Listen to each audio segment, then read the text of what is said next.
Hola, ¿qué tal, maestro? Buenas tardes. Sí, ¿se escucha bien el audio? ¿El sonido de mi voz? Sí, maestro. Ok, muy buenas tardes, maestro. Bienvenidos a esta nueva sesión para continuar con su proceso de actualización y en esos cursos que han llevado durante todas estas sesiones, pues me permito presentarme. Mi nombre es Vicente Rola Solís. Estaré con ustedes trabajando esta sesión con algunos temas que también van a abonar a todo lo que ya han construido con los demás compañeros. Recordemos que este proceso que ustedes están llevando tiene una meta muy usual que cada uno tiene que alcanzar, ¿no? Por lo tanto, me permito a continuar con los temas. Son temas muy diversos que considero que van a ser de mucha importancia para su proceso. Bien, en cualquier momento que tengan alguna duda, alguna inquietud, pues adelante, pueden activar su audio o bien levantar la mano y con gusto le accederé a la participación, ¿sí? Pues espero de manera armónica trabajar con ustedes y pues que existen sus metas, ¿sí? Ok, entonces me permito presentar.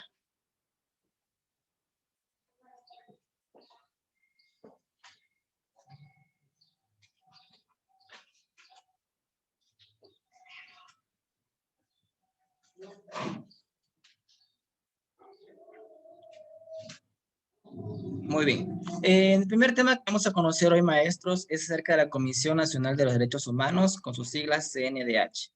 Considero que este tema ya lo han escuchado durante de su vida.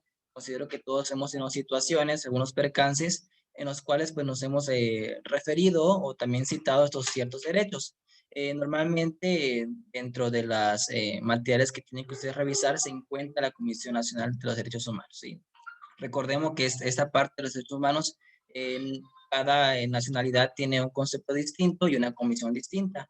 En México, pues se encuentra la CNDH, ¿no? Sabemos que es un organismo autónomo que busca defender e investigar acerca del cumplimiento de los derechos humanos en nuestro país. Bien, también es muy importante comentar que como es un organismo autónomo, también es descentralizado, por lo tanto, cada estado tiene la facultad de implementar ciertas estrategias con base a estos temas.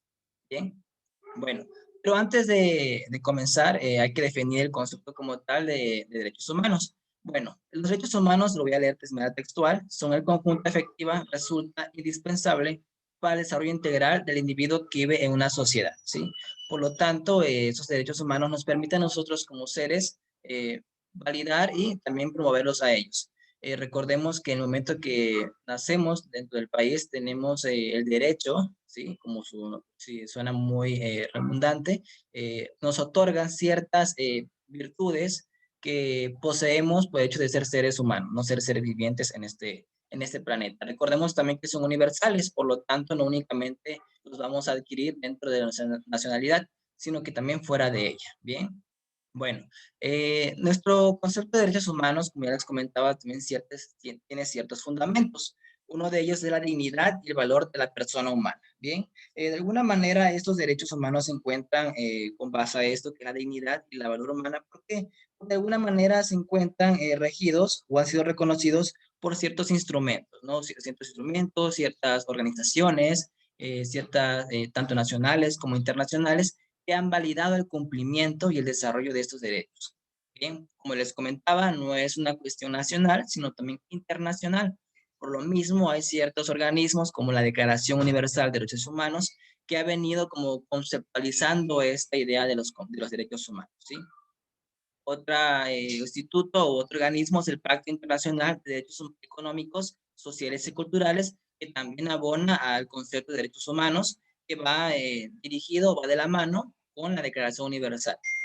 Además, también tenemos esta parte de la conferencia o el Pacto Internacional de los Derechos Civiles y Políticos. De alguna manera, esta parte civil tiene mucho que ver con la parte moral y ética de los derechos humanos, que más adelante lo iremos revisando. También la Conferencia Mundial de los Derechos Humanos en 1993 también forma parte de lo que hoy conocemos como derechos humanos. Hay que reconocer que todos esos organismos o institutos, conforme a la evolución del hombre o de la sociedad del hombre, pues han venido reforzando el concepto de derechos humanos. El concepto que hoy conocemos o el que les acabo de comentar no es el más actual, porque ha tenido modificaciones conforme ha pasado la evolución del hombre, ¿no? Recordemos que todo es cambiante y claro que también los derechos humanos lo son. Bien, bueno, pasemos con lo siguiente, maestros.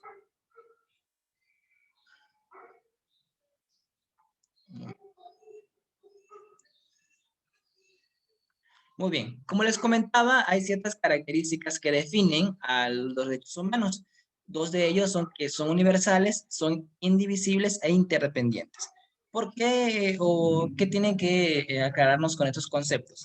En el primero que son universales. ¿Por qué? Porque corresponden a todo ser humano. No importa ni el sexo, no importa la edad, la posición social, algún partido político, la religión, ¿sí? Algún origen familiar, alguna etnia, ¿sí? Alguna lengua. De alguna manera estamos mencionando que son universales por el hecho de que somos sujetos, no somos seres humanos. Por lo tanto, esta parte política también defiende a esta parte de la universalidad. Como ya les comentaba, el concepto de universalidad también es un concepto que se ha venido renovando. Anteriormente, los derechos humanos no eran como tal universales. Recordemos que ha existido un proceso en el cual se ha venido modificando, ¿no? Podríamos decir que incluso el hecho de la mujer, que es un principal término, era poco probable que se involucraran los derechos humanos. En la actualidad, claro que también los poseen, igual que los hombres. También recordemos que esa parte de la discriminación de ciertas razas también tuvo origen a este concepto de universalidad, que claro, era importante también incluirlas y darles el término de equidad. Además, también son indivisibles e interdependientes. De alguna manera, pues no hay prioridad sin respecto hacia un derecho. Es decir, todos son iguales. Ni uno es mejor que otro, ni uno tiene mejor posición que otro derecho. Por lo tanto, todos son de manera igualitaria. Eso nos permite que ni uno sea, que no seamos capaces de renunciar a ellos y tampoco alguien nos los pueda quitar o omitir, ¿sí? Por lo tanto, tengan la seguridad que dentro de la parte de la CNDH, que ya en su momento lo vamos a conceptualizar, busca este otorgamiento, ¿no? O este respeto a que sean universales, indivisibles e interdependientes. De alguna manera, si en su momento ustedes conciben o retienen alguna injusticia conforme a sus derechos humanos, que en su momento lo vamos a conocer, pues tendrían el derecho de poder defenderlo, ¿no? Y tendrían un concepto o un organismo que es la CNDH quien se encarga de esto. Bien, bueno, también nos permite, antes de continuar, maestros, hasta el momento queda claro, algún comentario, alguna duda.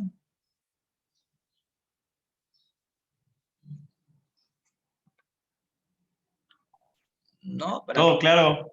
Muchas gracias, maestro. Muy bien. Bien, como les comentaba, esta parte de la clasificación de los derechos humanos también es importante reconocerlo. Existen muchos derechos humanos, ¿sí? Cada uno tiene como sus vertientes de cada origen. Sin embargo, pues era necesario dividirlos o clasificarlos. No, hay que referir esta clasificación no como sea una cuestión de niveles, no. Recordemos que los derechos humanos son igualitarios, y tanto igualitarios como sujetos como iguales. Eso quiere decir que la clasificación no tiene nada que ver con un nivel de importancia, sino únicamente se dividen por el hecho de conocerlos, investigarlos o referirse a ellos de manera más rápida, de manera más consensual. Por lo tanto, se requiere esa clasificación de derechos humanos. Y tenemos dos clasificaciones. En la primera son los derechos civiles y políticos, y por la otra parte tenemos los derechos económicos, sociales, culturales y ambientales, ¿sí? Bueno, en el primer caso, de derechos civiles y políticos, estamos hablando que se refieren a los conceptos de libertad, el hecho de ser sujetos. Esa parte de la libertad de expresión, de la parte liberal e individual, de lo que somos como sujetos, está dentro de esta clasificación de los derechos civiles y políticos. Además, que está en contra o va debidamente a la protección o que va en contra de la interferencia que pueden suceder por ciertos organismos o ciertos actores políticos o sociales que puedan interferir en el cumplimiento de ellos. Como sabemos, la libertad es uno de los derechos que más se ha buscado y que en su momento se ha alcanzado. También hay que reconocer que hay ciertos actores o factores que lo han impedido o han omitido este derecho. De alguna manera lo que se busca es la participación amena de este concepto y de alguna manera también se busca tanto la individualidad como la colectividad. Por lo tanto, podemos decir que somos libres de manera individual como colectiva. ¿Okay? Dentro de los derechos que están dentro de esa clasificación, los voy a comentar, son derecho a la vida, la libertad de expresión y la seguridad. De alguna manera todos tenemos que gozar de estos conceptos, que es la libertad de expresión, la seguridad y el derecho a la vida. Bien. El segundo derecho que tenemos es el reconocimiento jurídico de igual protección ante la ley. De alguna manera todos tenemos que gozar el cumplimiento de ser avalados por una parte jurídica, por lo tanto, por el hecho de ser sujetos, estamos protegidos ante la ley. Recordemos que si en su momento cometemos alguna acción que está demandada como delito, aún así también tenemos derecho a esta parte de la protección para emitir un juicio, ¿no? También tenemos la parte del derecho a tener una nacionalidad, así que en el hecho de que somos sujetos, cuando nacemos, siempre estamos registrados bajo una nación. En nuestro caso, pues claramente es mexicana, sabemos que esa parte también del derecho ha evolucionado, incluso hay sujetos que pueden tener más de dos nacionalidades, ¿sí? Esto ya depende de otra parte de acción, de otra parte de administración, sin embargo, también entra dentro de esa clasificación de los derechos humanos. Otro derecho que también tenemos oportunidad de gozar es la libertad de pensamiento, de conciencia y de religión. Sabemos que en la actualidad esta parte de la conciencia, pensamiento y religión han venido a ser un poco conflicto, ¿no? Un poco conflictivo. De alguna manera, el hecho de que existan múltiples o una multidisciplinaridad de religiones, hablando de manera estatal, se ha buscado esta sana convivencia en ellas, ¿no? Y esa parte del respeto. Y mucho tiene que ver incluso en la parte de la escuela. Sabemos que hay un derecho que conocemos mucho que habla acerca del derecho que es laico y gratuito. Por lo tanto, al mundo que sea laico también protege esa parte de la conciencia, del pensamiento y de la religión, que es la parte de la libertad de la expresión también. También tenemos el derecho al voto, a elegir y ser elegido. Actualmente estamos llevando un proceso que considero que todos estamos percibiendo, que es la parte de la candidatura de ciertos líderes municipales, estatales, en su momento. Sin embargo, en su momento también ustedes pueden y podemos ser elegidos, y también tenemos esta parte de gozar a elegir a alguien más y derecho al voto.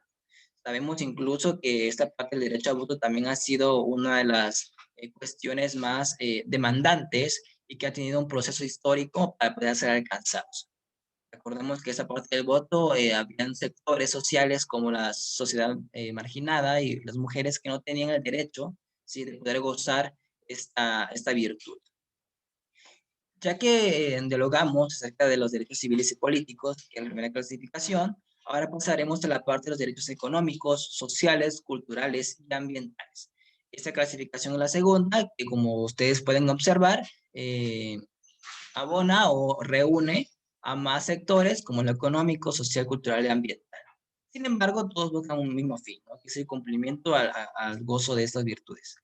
En el primer derecho tenemos el derecho a la seguridad social, que de alguna manera, un momento, maestros, listo, que de alguna manera busca esa parte de la seguridad en nuestro entorno.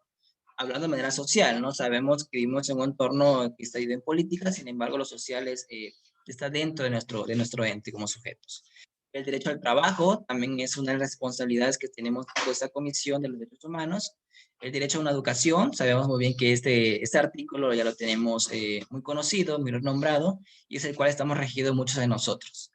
El derecho a la participación en la vida cultural de la comunidad y el derecho al desarrollo. De alguna manera, todos estos derechos, maestros, si los podemos observar, son de una cuestión distinta a los primeros, hablando de la parte política y civil, pasamos a la parte social, ¿no?, en la parte en la que nos relacionamos. Y de alguna manera, estos derechos también lo que nos buscan o permiten que tengamos un estilo de vida adecuado, que podamos alcanzar todas esas necesidades sociales que son un derecho como seres humanos. Además que también son la base de la independencia y también de la libertad. Por lo tanto, están vinculados con la otra clasificación, que son los derechos civiles y políticos. Maestros, ¿algún comentario hasta el momento? Bien, entonces, me permito proceder con la siguiente diapositiva. Maestro, yo tengo una duda. Sí, adelante, maestro. No sé si lo estoy confundiendo con los derechos humanos, pero se supone que son 30, ¿no? Así es. O sea, van de la mano con estos que estamos viendo Sí, de ahorita. alguna manera, exactamente, maestro. Aquí estamos hablando de clasificaciones y de ciertos grupos que van abarcando o que incluyen a los que usted ya comentaba. De alguna manera, aquí únicamente estamos hablando de manera general de cómo se clasifican y ya está muy conceptualizado que existen más derechos. Perfecto, gracias, No se maestro. preocupe, maestro, a usted. Bien, entonces, a ver. Ahora pasemos a ciertas preguntas que también nos permiten esclarecer más esta parte de los derechos humanos. En la primera pregunta tenemos, ¿quién tiene la obligación de respetar los derechos humanos? Esta pregunta ha sido cuestionada y dialogada en muchos ámbitos sociales, porque de alguna manera en los últimos tiempos se han visto como interrumpida esta parte de los derechos. Y a veces tenemos la necesidad de conocer o de saber quiénes en su momento pueden respetar o quienes tienen esa obligación de hacer valer esa parte humana que tenemos como sujetos. Por lo tanto, los principales grupos que tienen la responsabilidad o la obligación de respetar nuestros derechos humanos somos nosotros mismos, ¿no? De alguna manera es como un vaivén, pero todas las personas tenemos la obligación de respetar los derechos del otro.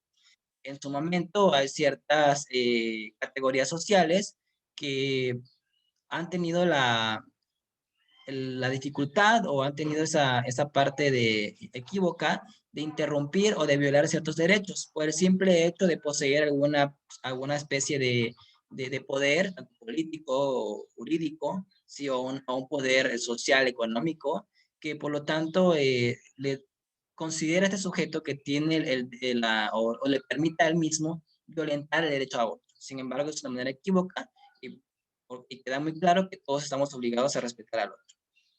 Además, el Estado debe prevenir, investigar, sancionar y reparar esta parte de las violaciones que son objeto. De alguna manera, en México, las personas que desempeñan un empleo, un cargo, comisión al servicio del Estado, pues está en sus competencias el hecho de vigilar que se cumpla la ejecución correcta de los derechos humanos. También tenemos la misma obligación también como de protegerlos, también como de respetarlos, asimismo también de reparar ciertas violaciones en su objeto. Por lo tanto, tenemos este conocimiento de que la parte del Estado, tanto de manera política o judicial, tienen el deber tanto de proteger como de reparar ciertos daños ante nuestra figura como sujetos. Bien. La segunda pregunta que tenemos es a qué instancias en México se pueden acudir ante la vulneración de los derechos humanos. En algún momento hemos tenido de nuestras vidas alguna complejidad o algún acto al cual consideramos que se han violentado los derechos, ¿no? O hemos observado alguna situación que violenta el derecho a otro sujeto y no sabemos a quién podemos recurrir por cierto apoyo u orientación. Por lo tanto, en esta pregunta tenemos como primer término que hay ciertos actores, ciertos factores que nos van a permitir orientar para cumplir nuestros derechos humanos. Uno de ellos es que en México los derechos humanos son garantizados a través del juicio de amparos. Por lo tanto, esos juicios de amparos permiten un trámite que se realiza ante los juzgados y tribunales competentes sobre que recae una sentencia obligatoria. Por lo tanto, el primer vínculo que tenemos para respetar o que puedan acudir a la vulneración de estos derechos es a un juicio de amparo, ¿no? Esta parte legal, en la parte del derecho, se ve facultada a poder proteger lo que ha sucedido con la violentación de nuestros derechos. También la Comisión Nacional de Derechos Humanos es una de las comisiones, organismos sociales y humanos que buscan, ¿sí?, la protección y promoción de los derechos humanos. Y claro que estos organismos también son los cuales pueden presentarse quejas en contra de actos, omisiones de cualquier autoridad o servidor público. Eh, por lo tanto, la Comisión Nacional, como les comentaba desde un principio, esta autonomía que se le otorga le permite interferir en el Estado, ¿no? Es decir, que no importa que sea un servidor público o que tenga un cierto poder, ¿sí?, social o alguna autoridad, también puede emitir un juicio. Además que también para acudir a la Comisión Nacional de Derechos Humanos no se necesita estar representado por un abogado, sino que simplemente requiere compromiso jurídico. Este organismo emite recomendaciones no vinculantes, es decir, como les comentaba, el hecho de ser autónomos no nos permite, o bueno, nos da el derecho de acudir a ellos sin necesidad de una cuestión legal. Es decir, podemos acudir a la Comisión Nacional de Derechos Humanos sin necesitar un abogado o que alguien nos oriente, porque esa comisión es la que se encarga de eso, ¿no? En su momento nos van a otorgar un abogado y nos van a orientar nuestro caso. Bueno, otra pregunta o de alguna manera otra cuestión que también es análisis son las obligaciones generales en materia de derechos humanos. De alguna manera hay ciertas obligaciones que como sujetos debemos de conocer, que son respetar, proteger, garantizar y promover. Estos cuatro conceptos buscan la obligación general de materia de derechos humanos. Es decir, son los cuatro ejes principales para cumplir el goce de esos derechos que tanto hemos anhelado y hemos luchado. Uno de ellos es respetar, en el cual pues constituye la obligación más inmediata. ¿Por qué? Porque ya que es la cuestión más básica, ¿no?, de los derechos humanos. Implica principalmente no interferir con o poner en peligro los derechos, ni por acción ni por omisión. Es decir, ustedes, como sujetos sociales, eh, no tienen la facultad de gozar de sus derechos. Un ejemplo, yo no puedo tener esa facultad de omitirlos, ¿sí? Por alguna opción o omisión, y tampoco tengo esa facultad. Por lo tanto, el hecho de que respetemos el uno al otro es uno de los ejes principales para el cumplimiento de la obligación de derechos humanos. El segundo eje principal es proteger, que va dirigida a los agentes estatales en el marco de sus respectivas funciones para crear el marco jurídico. De alguna manera, esta parte de proteger es una parte más legal, que busca esta parte de la institución de los derechos humanos, que busca prevenir las violaciones de los derechos. De alguna manera, esta parte de la protección, como les comentaba, entra de la parte fiscal, legal, del derecho, que en su momento no tenemos tanto conocimiento, por lo tanto hay ciertos especialistas en ello. El tercero, perdón, eje es garantizar. Aquí entra mucho, maestros, este poder del Estado. ¿Qué tan eficaz y pertinente es el Estado para proteger y garantizar nuestros derechos humanos? Por lo tanto, el Estado debe organizar todo el aparato gubernamental y en general toda la estructura a través de las cuales se manifiesta el ejercicio del poder público. Esto va a involucrar que de manera seamos capaces de asesorarnos jurídicamente, tanto libre y en pleno ejercicio, con los derechos humanos. Es por ello que esta parte de protección y de garantizar son las cuestiones más legales. Y en el cuarto eje tenemos el hecho de promover. El Estado tiene la obligación de que las personas conozcan sus derechos y los mecanismos de defensa, pero también asegurar que sepan cómo ejercer mejor esos derechos. De alguna manera, maestros, tenemos aquí un choque de ideas, ¿no? Normalmente, muchos de nosotros conocemos nuestros derechos, ¿no? Lo sabemos valer, sabemos en qué momento utilizarlos. Sin embargo, también hemos carecido en esta parte de respetar al otro, ¿no? Saber cuáles también son nuestras obligaciones como sujetos sociales. De alguna manera, somos esta parte, hay ciertos organismos, ciertas comisiones que se han encargado de promover esta parte de cursos, de sesiones, ciertos materiales visuales que nos permiten conocer y saber el uso de nuestros derechos, ¿no? Tanto de manera individual como universal. Además, incluso sabemos muy bien como docentes que esta parte de los derechos humanos también entra en la parte educativa, ¿no? Esa parte ética y moral de los sujetos que también se ve involucrada y es un medio que usa esta parte judicial o este organismo de derechos humanos para que el sujeto conozca, ¿sí?, y sepa en qué momento utilizarlos, sus derechos humanos, como también sepa respetar de los otros. Bien, maestros, ¿algún comentario hasta acá? ¿Alguna duda? Adelante.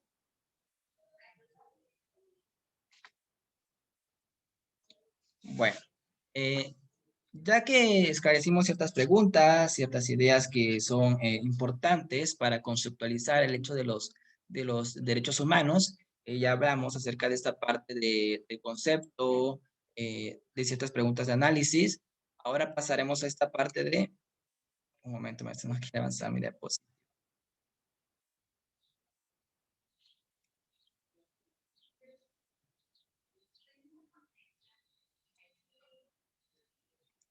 Ok, ahora nuevamente me haces una disculpa. Ahora sí pasamos de manera objetiva a hablar acerca de la Comisión Nacional de los Derechos Humanos, que es en sus siglas SNDH. Era importante primero conocer el concepto de los derechos humanos, cómo se clasifica, ciertas preguntas de análisis, para pasar a uno de los organismos que es de lo más importantes en nuestro país. Esta parte de la CNDH, lo voy a leer de manera textual, busca, ¿sí? Es un organismo público autónomo, como les comentaba, que tiene por objeto esencial la protección y observancia de los derechos humanos por medio de procedimientos ágiles e informales que resultan en la formulación de recomendaciones, así como por medio del contacto directo con las autoridades respectivas y con los agraviados, lo cual permite la solución rápida de la controversia por el conducto de la conciliación, ¿sí? O esa parte del diálogo. Por lo tanto, nos queda claro que la CNDH es ese vínculo o esa balanza que le permite tanto a la persona agresora como al agraviado, de alguna manera, solucionar la situación. Primero se inicia con la parte del discurso, del diálogo, para proceder a esta parte legal. Además que la CNDH es un organismo que no únicamente busca la protección de los derechos humanos, ¿sí? O la vigilancia, ¿no? Sino también busca esta parte de la investigación. ¿Por qué de la investigación? Como les comentaba al inicio, la parte de los derechos humanos es un concepto que evoluciona, es cambiante conforme va pasando el tiempo. Es por ello que también la investigación es necesaria. ¿Por qué? Porque se trata de reforzar, ¿sí? O de que la parte de los derechos humanos se van de una manera favorables hacia nosotros. Un momento, maestros.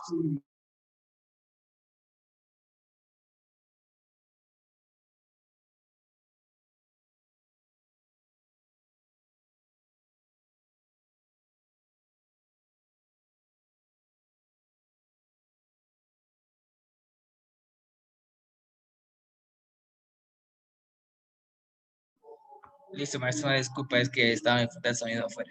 Y bueno, entonces esta parte de la CNDH busca no únicamente, como les comentaba, esa parte de la protección y la observación de los derechos humanos, sino también tiene como objeto la promoción, el estudio, divulgación de derechos humanos consagrados en nuestra Constitución Política de los Estados Unidos Mexicanos.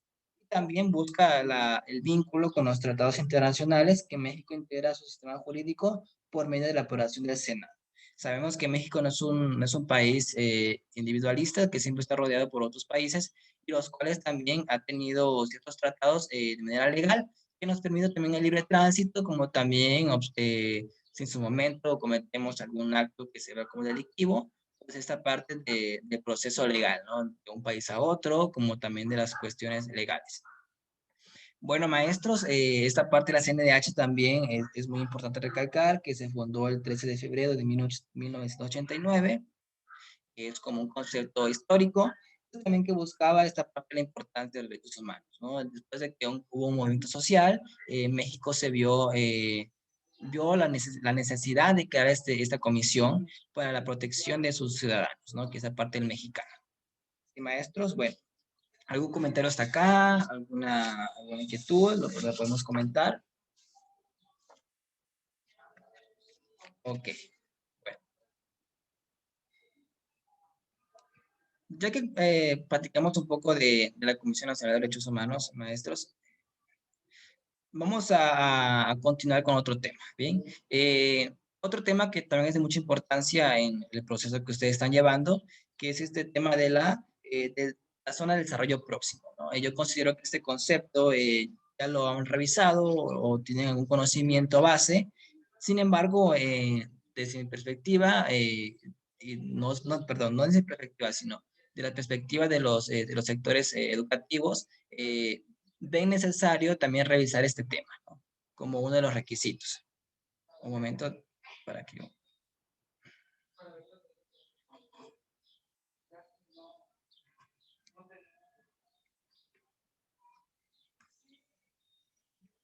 Listo, aquí lo tenemos. Esta parte de la zona de desarrollo próximo, maestros, es un concepto que es netamente educativo, también cultural. ¿Por qué cultural? Porque pues estamos hablando del autor Vygotsky, ¿no? Sabemos que es uno de los autores que ha promovido esta parte del capital cultural de los sujetos y que también involucra o también se ha tratado de involucrar en este concepto del uso de la zona de desarrollo próximo. y que claro que también se involucran en el ámbito educativo. Y bueno, primero pasemos a definir qué es esta parte de la zona de desarrollo próximo. Por lo tanto, estamos definiendo que es la distancia que existe entre el desarrollo psíquico actual del sujeto y su desarrollo potencial.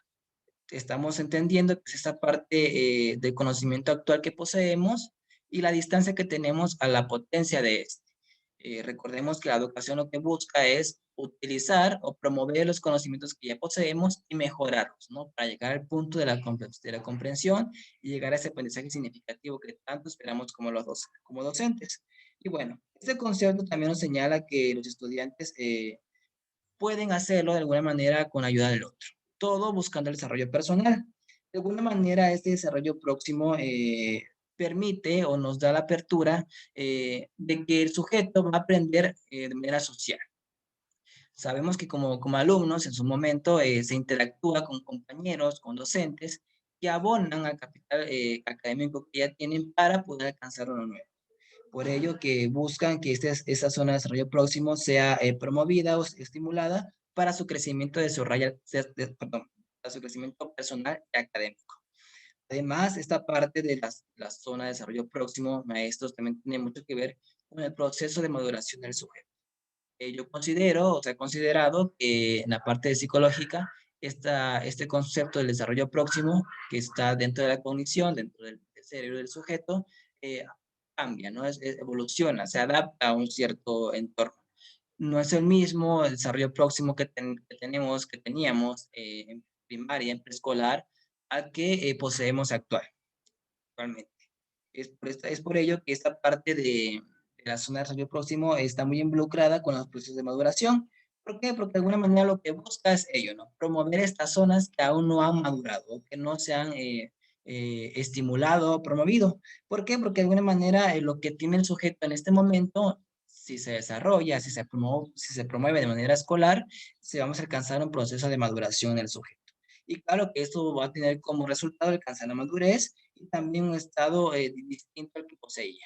Sí, yo considero que todos como docentes buscamos esta parte del proceso de maduración en los sujetos y esto se logra a través de la zona de desarrollo próximo. ¿Sí? Bueno, también esta parte es muy importante comentarlo. Eh, este autor Vygotsky habla acerca de la teoría del génesis de los procesos psíquicos.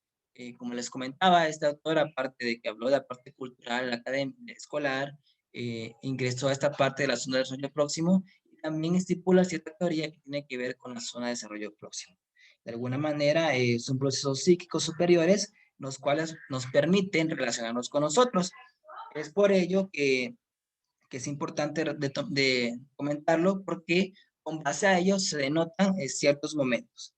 Y en este caso hablamos de dos momentos, el cual se manifiesta primero las relaciones interpersonales y luego como dominio intrapersonal. Es por ello que estamos comentando que para poder alcanzar un cierto aprendizaje, un cierto conocimiento, tenemos que pasar por esa parte de lo social, del compañerismo, el trabajo colaborativo, que involucran o abonan a la parte genética de las relaciones sociales y cual nos invita a desarrollar un mejor conocimiento. Eso nos quiere decir de alguna manera que como sujetos siempre tenemos que tener relación del otro para poder avanzar de manera académica.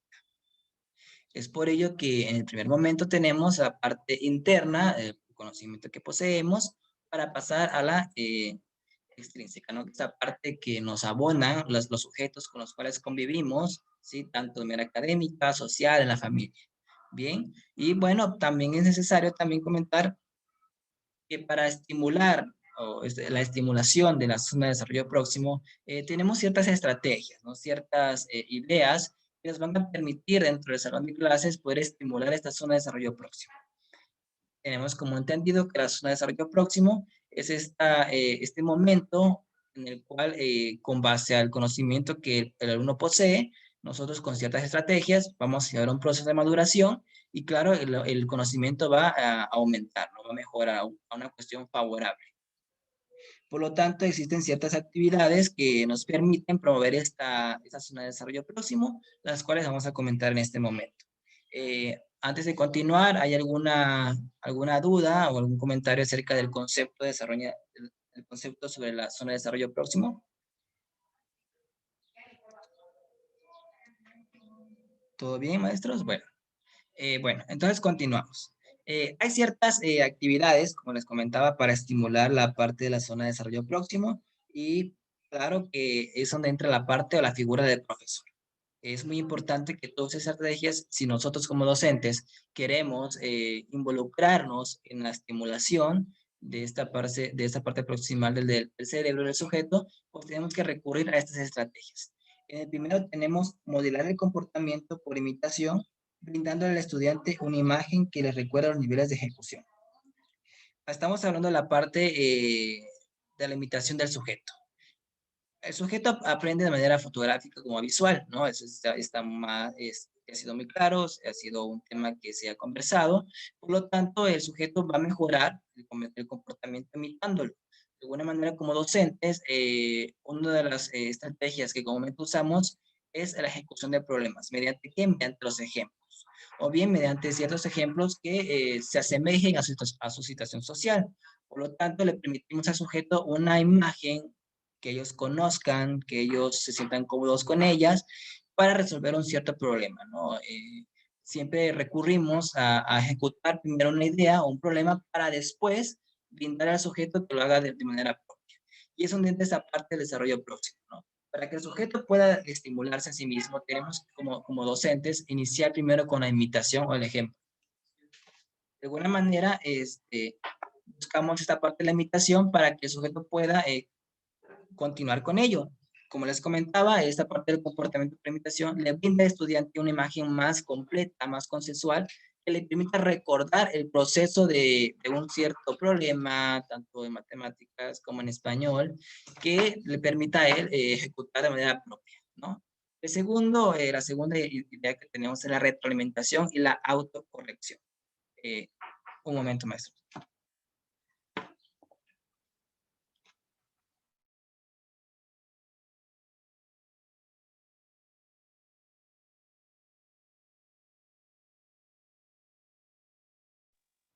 Bueno, maestros, como les comentaba, la segunda idea que se tiene para los profesores para estimular la zona de desarrollo próximo es la retroalimentación y la autocorrección. ¿Cuántos de nosotros hemos ejecutado estos momentos dentro de nuestras clases? Normalmente como docentes cometemos ciertos errores al momento de planificar una clase, un tema. Siempre buscamos alcanzar la parte de los objetivos, de los aprendizajes esperados que nos emanan nuestros campos formativos, pero no tenemos cierto acompañamiento acerca de la retroalimentación y de la autocorrección. ¿Por qué autocorrección? De alguna manera estamos tratando de la parte de la autoevaluación. El sujeto a sí mismo se autocorrige de lo que está haciendo su trabajo. ¿Con base a qué? A una retroalimentación que la hacemos como docentes. Es cierto, el alumno concluyó su actividad, terminamos con la planeación ya ejecutada y bien pasamos a esta parte de la retroalimentación. Si hiciéramos una pregunta al aire y sería cuestionable como docentes, que nos preguntáramos cuántos de nosotros retroalimentamos las actividades de nuestros alumnos, pues yo considero que muchos de nosotros omitimos este paso. Yo tengo esta perspectiva de que yo espero que ustedes sí lo estén haciendo, esta parte de la retroalimentación y autocorrección, porque son actividades o estrategias que van a estimular la zona de desarrollo próximo. Normalmente cuando calificamos la actividad de un alumno, sí, se le otorga una calificación de manera cuantitativa, pero no pasamos a esa parte cualitativa que es de la parte de la retroalimentación. A veces el sujeto se va recreando una idea o una imagen de que su tarea valió un 7, valió un 8, valió un 10. Sin embargo, no hubo algo que trascendiera en su actividad. Donde falló, qué me hizo falta, ¿sí? Eh, qué concepto no tomé en cuenta o de qué manera lo puedo hacer mejor, ¿sí? Que son preguntas de análisis para retroalimentar la actividad de un alumno. Y aquí entra en compañerismo con la parte de la autocorrección del sujeto, que también se hace parte de la propia evaluación de sus actividades. Pasamos a la tercera actividad, que es la dirección de contingencia, ¿sí? Aplicando esfuerzos positivos y negativos. De alguna manera, maestros, estamos cayendo también en estos modelos educativos que hablan acerca del conductismo, la parte de los refuerzos positivos y negativos. De alguna manera, el hecho de estimular el aprendizaje está dentro de la parte de la zona de desarrollo próximo. Yo sé que muchos de nosotros van a decir que es algo conductista, sin embargo, hay que permitirnos o darnos la idea de que todos los modelos educativos son favorables, siempre y cuando los sepamos usar. Tanto el conductismo, el humanismo, el constructivismo, el conociativismo nos permiten ciertas estrategias o metodologías de enseñanza, las cuales nos van a permitir el desarrollo del desarrollo próximo. Esto nos va a permitir, y siempre recaemos a esta parte del conductismo, de la parte de los refuerzos positivos y negativos. De alguna manera, dirigimos el aprendizaje del sujeto hacia la estimulación de sí mismo, con base a alguna estimulación, ya sea algunos puntos o alguna participación, alguna retroalimentación, que también son parte de refuerzos que se le puede aplicar dentro de clases. La otra estrategia, maestros, tenemos la instrucción, ¿sí?, directa para propiciar calidad de la información transmitida. ¿Cuántos de nosotros nos hemos autoevaluado en la manera en que sobrellevamos una clase, ¿no?, una sesión? ¿Qué tan claros somos con la información que estamos emitiendo y qué tan claro es la recepción a los alumnos? Normalmente a veces cuestionamos de que los alumnos no tienen una comprensión lectora, no tienen una atención auditiva. Sin embargo, puede que algo de nosotros esté fallando, ¿no? O algo está obstaculizando esta parte del desarrollo de la zona de desarrollo próximo. Es por lo tanto que busca, una de las tareas como docentes es autoevaluar la calidad de la información que estamos transmitiendo, ¿sí? Que el concepto de transmitir también es un poco cuestionable, lo cambiamos por una parte de orientar, ¿no? La parte de la información que estamos orientando o dando a conocer. Recordemos que la información que nosotros estamos brindando es información y luego pasa a ser conocimiento, ¿no? ¿En qué momento pasa a ser conocimiento? En el momento que estamos estimulando esta zona de desarrollo próximo, ¿sí? Bueno, también pasamos a esta parte de las preguntas que requieren respuestas colectivas. Normalmente, cuando iniciamos una clase, es muy recomendable que iniciemos con ciertas preguntas previas, ¿no? De diagnóstico para saber cómo están los alumnos dentro de clases y qué conocimientos poseen sobre el tema, ¿no? Pero ya que realizamos esta actividad, la omitimos, ¿no? Pasamos a esta parte académica, empezamos con las actividades de desarrollo, de cierre, pasamos a esta parte de la evaluación de las actividades y omitimos esta parte de las preguntas colectivas. Las preguntas colectivas nos permiten una lluvia de ideas de diferentes posturas, ¿sí? El hecho de que nosotros dialoguemos sobre un tema y que permitamos que los alumnos también tengan esta capacidad de interactuar con nosotros, nos va a permitir un panorama más amplio.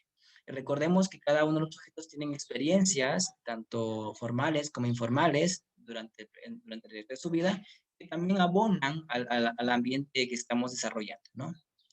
Por lo tanto, esta lluvia de ideas o esta parte de respuestas colectivas nos permite crear redes de comunicación y de interacción que generan vínculos entre sujetos y vamos creando nuevas comunidades de aprendizaje, ¿sí? Por lo tanto, se requieren, o una de las ideas principales que buscamos para desarrollar la zona de desarrollo próximo, son las respuestas colectivas, ¿sí, maestros?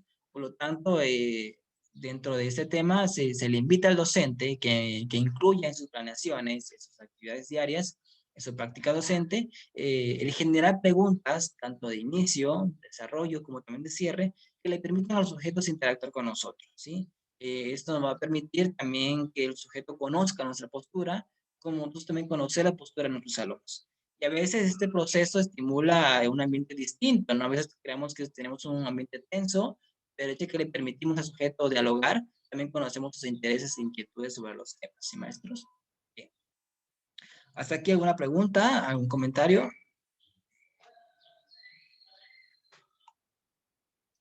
Bien. Pasamos a la penúltima estrategia que estimula la zona de desarrollo próximo, que es diseñar tareas estructuradas. El hecho de que diseñar tareas estructuradas le permite al sujeto recrear en una imagen que busque una zona procesual, ¿no? Que el sujeto no se pierda en el hecho de la actividad. Cuando generamos actividades estructuradas, el sujeto va a seguir instrucciones e indicaciones y esto le va a permitir a mejor resolución de ellos. También esa parte estructural desarrolla la parte cognitiva, ciertas zonas, como la memoria del trabajo, la zona donde incluye la información. Eso le va a permitir que el sujeto también le permita no solamente estructurar, sino también estructurar la información. El hecho de que diseñemos nuestras tareas estructuradas, no pensemos o no tengamos la idea que estamos ponerle barreras al aprendizaje o la autonomía del sujeto. No, al contrario. De alguna manera, nosotros presentamos una especie de guión de la estructura de la actividad, pero siempre hay que permitir al sujeto que también pueda sobresalir estos parámetros, ¿no? Esto hace que el sujeto se incite a buscar nuevas ideas, a realizar el trabajo, omitiendo la estructura que ya nosotros hemos elaborado. El hecho de que nosotros entreguemos una tarea estructurada es únicamente un ejemplo de donde pueden partir para que ellos también puedan desarrollar sus propias actividades. Esto nos va a permitir que el sujeto, con base al ejemplo que nosotros ya le hemos otorgado, ese sujeto también de manera autónoma reduzca su creatividad, su imaginación y tenga mejores actividades. La última estrategia que va a estimular la parte del desarrollo próximo son los razonamientos de los estudiantes. Deben ser explicados por estos para conocer sus estructuras cognitivas y así crear nuevas situaciones de aprendizaje.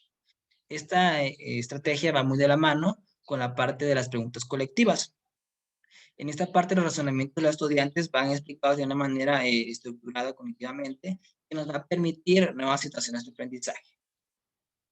Con base a sus opiniones, con base a sus ideas, nos va a permitir a nosotros tener un mejor panorama de lo que podemos realizar después. ¿A qué me quiero referir con esto? Cuando nosotros realizamos una actividad y los sujetos empiezan a comentar sus inquietudes, sus expectativas o bien el análisis de las actividades que elaboraron, nos va a permitir el hecho de conocer lo que pasó en el momento con ellos, ¿no? Cómo se sintieron, que si se alcanzó o no el objetivo, y esto nos va a permitir mejorar nuevas situaciones de aprendizaje. Y en su futuro, puede ser con el mismo grupo, con un grupo distinto, podamos saber en qué estamos fallando como docentes y poder retroalimentar la parte de la práctica de docente, ¿no? ¿Alguna duda hasta aquí, maestros? ¿Un comentario? Para que podamos continuar. Bien.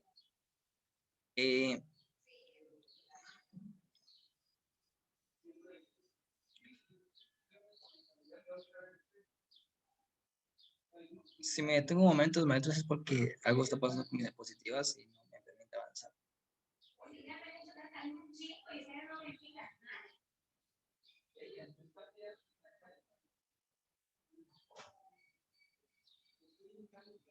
Listo.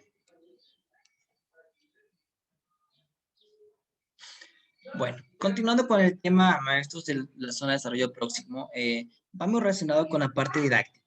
Entendemos con la parte didáctica aquellos elementos que nos permiten una ruta a la enseñanza del proceso de enseñanza-aprendizaje.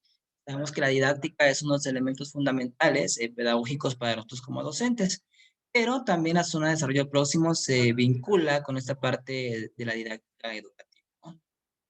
¿Cómo se involucra? Bueno, el primer punto nos comenta que hay que tener en cuenta la enseñanza, ¿no? Que precede al desarrollo y lo dirige. De alguna manera, el sujeto hay que invitarlo o incitarlo a que mejore su conocimiento a partir de otras experiencias. ¿Y cómo lo va a hacer? Bueno, retando, ¿no? De alguna manera, el sujeto se busca, con relación al docente, darle esa permisidad de saber hasta dónde puede llegar por sí solo. Como docentes, a veces tenemos una ideología de que siempre tenemos que acompañar el aprendizaje del sujeto. Sin embargo, habrá momentos, situaciones en que el sujeto tenga que buscar sus propias estrategias, su propia metodología, sus propias herramientas para poder alcanzar el objetivo. Por lo tanto, lo que el estudiante puede hacer hoy con ayuda de otro estudiante o profesor, mañana podrá hacerlo por sí solo. Esto coincide o busca señalar que la enseñanza precede el desarrollo y lo dirige, porque teniendo en cuenta esta parte de la zona de desarrollo próximo, que es un proceso que también busca el avance del conocimiento del sujeto, tanto de manera individual como colectiva.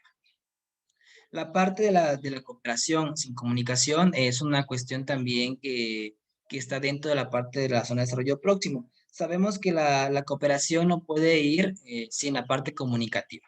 Los trabajos colaborativos, el acompañamiento colectivo siempre va de mano con la comunicación.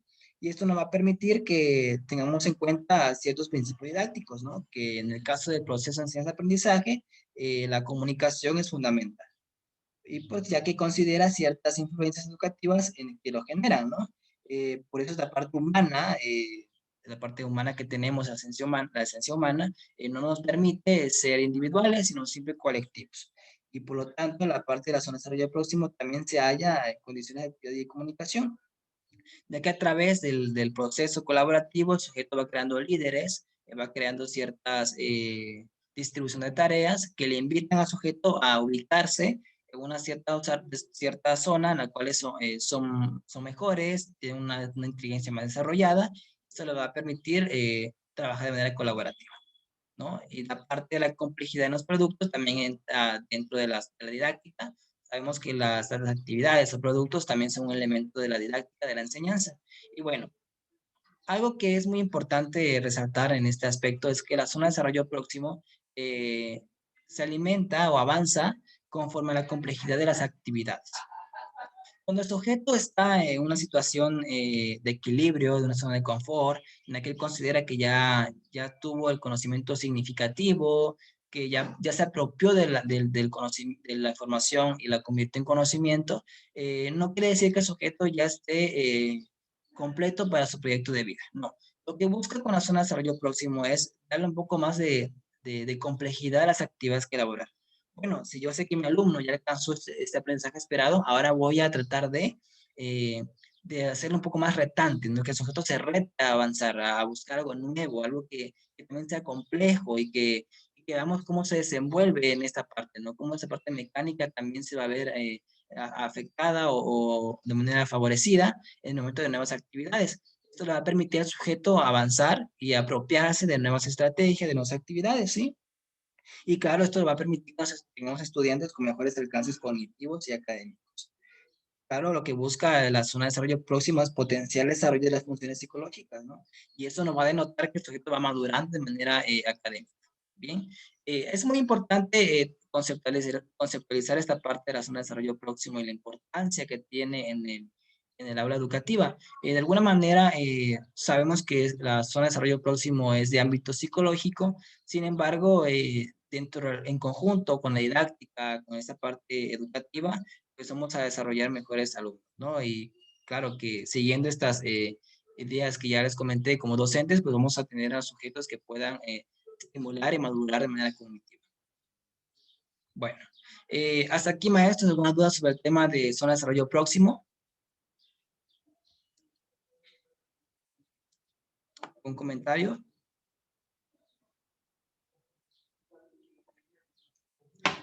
¿Todo bien? Bueno. Entonces, maestros, ya que analizamos estos temas de la Comisión Nacional de Derechos Humanos, de su importancia, de los vínculos que tienen o de la importancia que tienen para nosotros como ciudadanos conocerlos, de sus obligaciones, de la clasificación, pasamos a esta parte de la zona de desarrollo próximo, que cómo ha intervenido del ámbito educativo, um, aunque sea de la parte psicológica, sin embargo, de la importancia que tiene la educación para desarrollar a nuestros alumnos autónomos, ¿no? Y cómo pasar del conocimiento que ya tiene de manera innata los objetos, cómo promoverlo, estimularla a una mejor madurez cognitiva. Bien, ahora vamos a pasar a otro tema que también es de mucha importancia y que también esta parte de la Secretaría de Educación nos invita a que lo revisemos, que es la parte de cómo aprenden los niños. Es de Dorothy Cohen y es uno de los autores que busca o que ha investigado acerca de la niñez, ¿no? De este proceso que ha tenido el sujeto en esta etapa de su importancia en la cuestión educativa, ¿sí? Bueno, ¿hay algún comentario antes de comenzar? Bueno, en el primer concepto que vamos a revisar, maestros, es la parte de las necesidades individuales y de grupo y que tienen igual importancia. De alguna manera, maestros, esta parte de la individualidad como de la parte grupal son conceptos o maneras de trabajo distintas. Sin embargo, lo que busca que es que reforcemos o utilicemos estos ámbitos para el desarrollo de la niñez en el ámbito académico. Primero tenemos que el esfuerzo intelectual y creador del grupo también debe incorporado al estilo de vida escolar de los niños.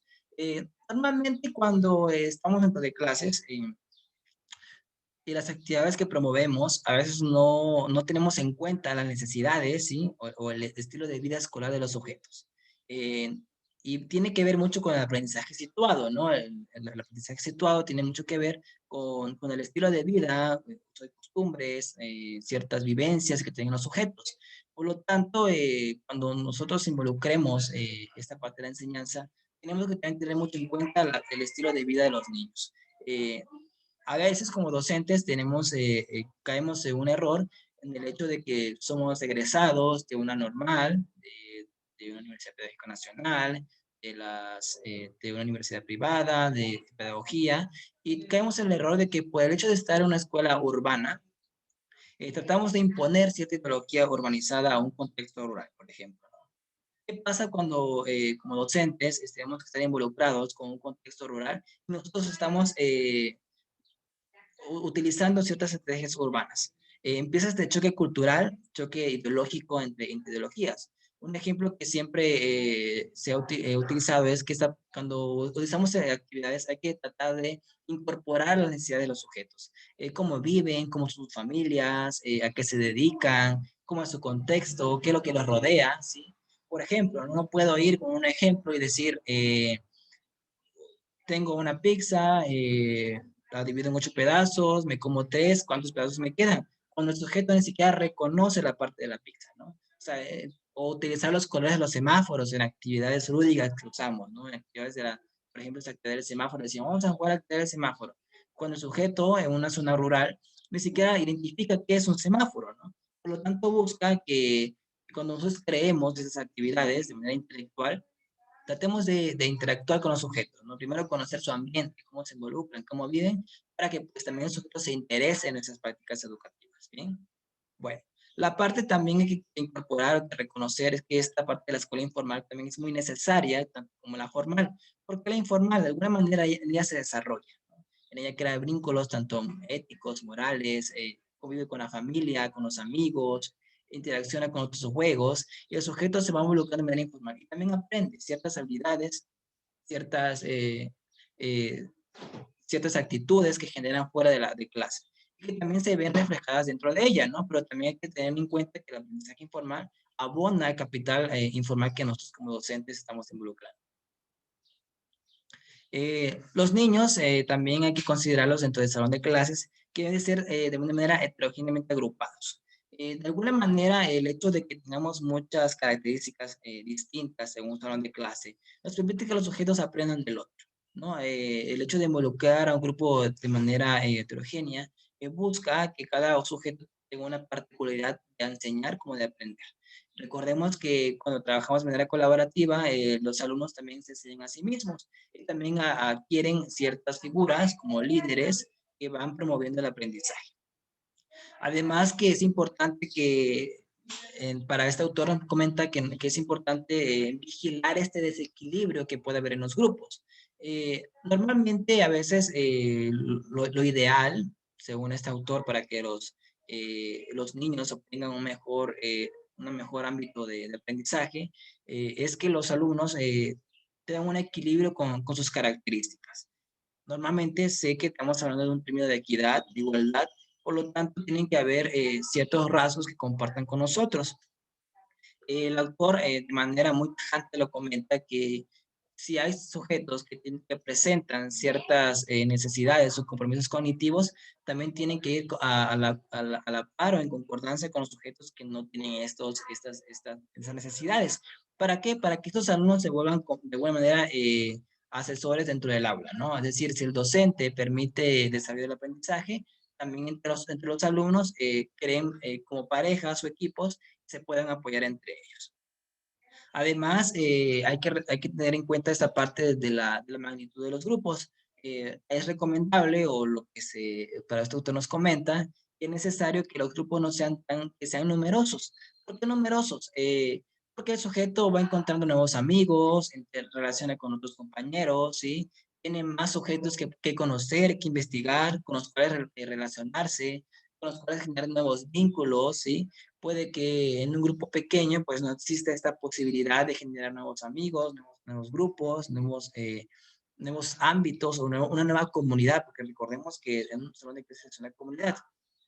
Sin embargo, también hay que utilizar esta parte de que los grupos también tienen que ser eh, equilibrados, ¿no? O sea, si hablamos de que sean numerosos, sí, pero hasta un cierto número, porque también tiene que permanecer dentro del rango reducido para que el docente pueda ubicar a cada uno de ellos. Desafortunadamente en nuestro país, en las escuelas mexicanas, sí tenemos esta parte de grupos numerosos. Sin embargo, rebasan el número de alumnos que tenemos que tener por grupos, ¿no? Porque esto nos permite a nosotros como docentes, bueno, no nos permite a nosotros como docentes conocer a todos los alumnos. Sí es cierto, a veces los conocemos con sus nombres, pero es muy poco probable que sepamos todas sus necesidades, inquietudes, o que quieren aprender, ¿sí? O algo que les esté molestando, alguna inquietud que tengan. Porque al tener tantos alumnos, desde 30, 35 alumnos, pues no nos permite abarcar a todos, no nos permite orientar a todos los alumnos. Por lo tanto, se busca este equilibrio entre el que tenga que sea un número considerable, pero que también le permita al docente colaborar con todos. Bien. Además, esta parte de la cuestión de la niñez, es recomendable que en grupos existan ciertos alumnos de mayor edad. Por ejemplo, ¿no? Si tenemos un grupo de primer año, que son, no sé, de 5 o 6 años, es positivo que también existan alumnos de 7 años. ¿Por qué? Porque el alumno, como se está desaprendiendo de un campo formativo en el cual pues estaba acompañado con un maestro, las actividades no eran tan complejas, ¿sí? Y romper este núcleo y pasarlo a otro nivel escolar, pues existe algo turbio en ellos, ¿no? Algo que les complica acostumbrarse. Entonces ven al docente como esa figura que los va a proteger, que los va a orientar, que los va a cuidar. En cambio, si existen alumnos, según este autor, con alumnos con mayor edad, entonces el sujeto, el alumno también asimila a la figura de su compañero como alguien mayor a él, ¿no? Alguien que también lo puede proteger, alguien que también lo puede procurar o enseñar, ¿sí? Y por lo tanto es necesario tener este equilibrio en las ciudades. Sin embargo, también es necesario que existan alumnos de edades iguales, no hay ningún problema con ello, porque además esta parte de las edades iguales, los alumnos comparten todas las mismas ideologías, ¿no? Comparten las mismas necesidades. Por lo tanto, pues crean convivencias y crean comunidades armónicas de manera educativa. Además, también se busca esta parte de la convivencia estrecha entre los alumnos, porque esto lo que va a invitar es que los alumnos busquen de maneras diversas satisfacer sus necesidades como estudiantes, ¿sí? Hasta acá, maestro, algún comentario, alguna duda.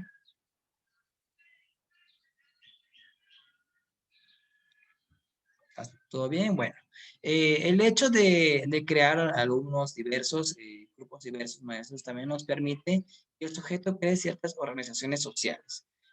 ¿Por qué organizaciones sociales? De alguna manera el sujeto también se plantea ciertas conductas o ciertos reglamentos que ellos mismos saben qué tolerar y qué no.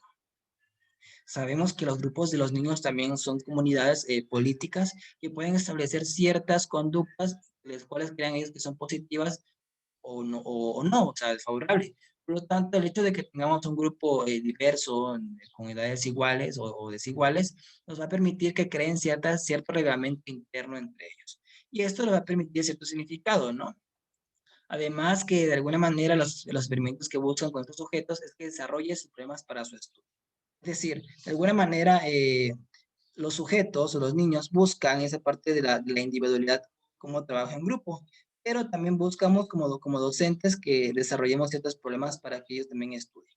Es decir, en el momento que nosotros estamos trabajando con los alumnos, también es necesario darles a conocer o ubicar qué temas son de interés para ellos, para que así el alumno, cuando nosotros creamos actividades, tengan diferentes, sea multifacético, ¿no?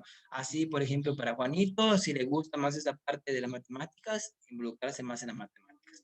Si a María le gusta más esta parte del español, pues involucrarse más en este área del español, ¿no? El sujeto va a ubicarse en cuáles son sus mejoras o sus mejores actitudes sobre el estudio. Eso también tiene mucho que ver con la parte de las inteligencias múltiples, ¿sí? ¿Algún comentario hasta acá antes de continuar? Bueno, entonces continuamos. Eh,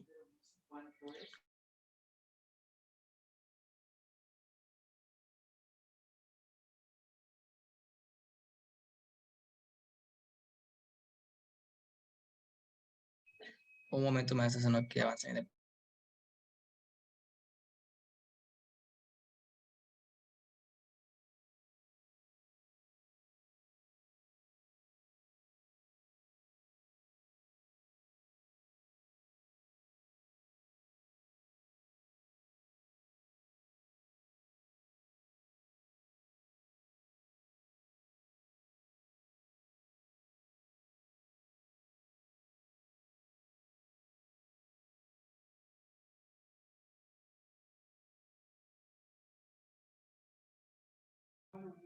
Bueno, maestro, continuamos. Ya estaba hablando, pero tenía el audio apagado. Una disculpa. Bueno, ya que hablamos acerca del desarrollo de los alumnos en grupos, de la manera en cómo aprenden en grupos, de estos desafíos que encuentran, también pasamos a esta parte del desafío y desarrollo de los niños. Cuando hablamos del desarrollo y desafío de los niños, hablamos de una edad de educación básica, de primaria. De alguna manera, ahí es donde se encuentran los primeros cambios de conducta, ¿sí? Cambios emocionales que se empiezan a percibir como docentes, ¿sí? Y además, no como docentes, sino que también el punto principal es donde se notan es en casa, es decir, con los padres. De alguna manera, el sujeto empieza a adquirir una nueva seguridad, una nueva autoridad. Como ustedes saben, y creo que todos hemos pasado por ellos, cuando estamos en un cierto nivel de primaria, en primero, segundo año, tercer año, aún vemos a nuestro padre como la única autoridad, ¿no? Y si alguno de ellos nos da alguna tarea, nos manda a hacer algo, pues nunca nos oponemos o discutimos su autoridad, ¿no? Siempre acatamos lo que nos comentan y pues lo podemos y lo realizamos. Sin embargo, con el pasar de la edad de los alumnos en primaria, llegamos al punto del yo no puedo hacer, ¿no? En el momento que el alumno reconoce o se reconoce a sí mismo como también un ente de autoridad. Por lo tanto, eso le permite al sujeto cuestionar la autoridad del padre de familia, ¿sí? Esto hace que el sujeto se revele de alguna manera, desafiando la autoridad que ya conoce, que son los padres de familia. Y ahora empieza a defenderse, ¿no? De alguna manera empieza a discutir sus derechos y a exigir perdón, empieza a exigir sus derechos y a discutir sus obligaciones. ¿En qué momento sucede esto? Bueno, es un momento en el cual el sujeto es un cambio social, es un cambio natural. De alguna manera, el sujeto va creciendo de manera cognitiva, de manera consciente, y asimismo hace que se quiera separar de la figura de sus padres, ¿sí? Y eso hace que exija sus propios derechos. Además que también estamos hablando de una percepción o de un cambio. Normalmente cuando suceden estos cambios conductuales, el sujeto o el padre de familia considera o que es un cambio de rebeldía o que algo está pasando en la escuela. No, es un cambio de pasar de la parte dependiente a la parte adulta, en que el sujeto se empieza a independizar. De alguna manera el sujeto lo que puede ya es evadir la autoridad, empiezan las mentiras, empiezan los engaños, ¿sí? En el cual el sujeto considera que puede evadir ciertas actividades que los padres le asimilan. De alguna manera los sujetos empiezan a exigir y empiezan expresiones como el de que no eres mi jefe, tú no me mandas, no es necesario que me lo digas, ¿sí? Porque el sujeto empieza a cuestionarse a sí mismo, empieza a generar esta parte indiferente al otro ente que lo ha venido como dominando de alguna manera, ¿no? Entonces el sujeto considera una vida independiente. El sujeto empieza a recrearse como sujeto individual y considera tener sus propios reglamentos, sus propias leyes, sus propias inquietudes. Es donde empieza este cambio de la conducta, ¿no? Donde empiezan las creencias, donde el sujeto se empieza a apropiar de ciertos gustos, ¿sí? De ciertas actitudes.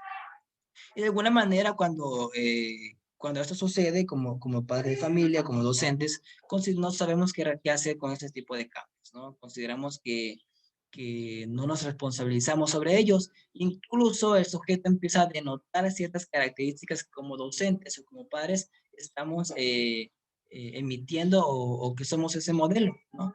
De alguna manera recordemos que el sujeto tiene una conciencia social, es capaz de ubicarse y de saber qué hacer y no hacer. Sin embargo, la parte figura paterna involucra mucho en la parte de las actitudes del alumno. De alguna manera, como docente, como padre de familia, como docentes, consideramos que es una falta de respeto, o de alguna manera no sabemos cómo reaccionar y siempre mantenemos una conducta incomprensiva, ¿no? Consideramos que el sujeto está en un estado incorrecto, un estado en que no es tolerable, sin embargo es un estado natural, es un estado que también afecta el aprendizaje porque estamos hablando de un cambio actitudinal. Y no es una cuestión social o una cuestión del sujeto, no, es una cuestión natural que todos como alumnos hemos pasado. Bien, y que para este autor era importante conocerlo, ¿no? Esa parte del desarrollo de la conducta del niño. Bien.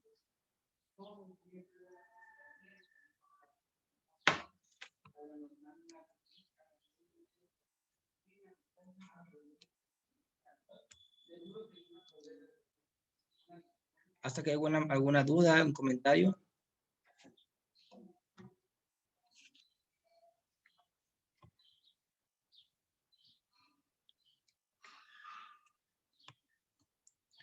Bueno, continuando con este tema de cómo aprenden los niños sobre este autor de Dorit Cohen. Hay otros temas que también son importantes de analizar, que el primero es cuánto aprenden, cuánto pueden aprender, cuánto aprenden.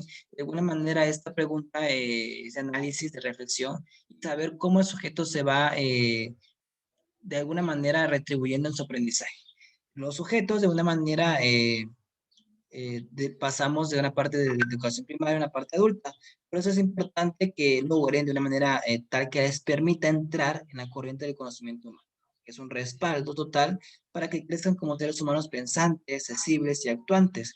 De alguna manera, el hecho de analizar el cuánto aprenden nos va a permitir brindar al sujeto ciertas habilidades, estrategias que le permitan esto, ¿no? Ser sujetos pensantes, sensibles y actuantes, ¿no? Que sean actores de cambio.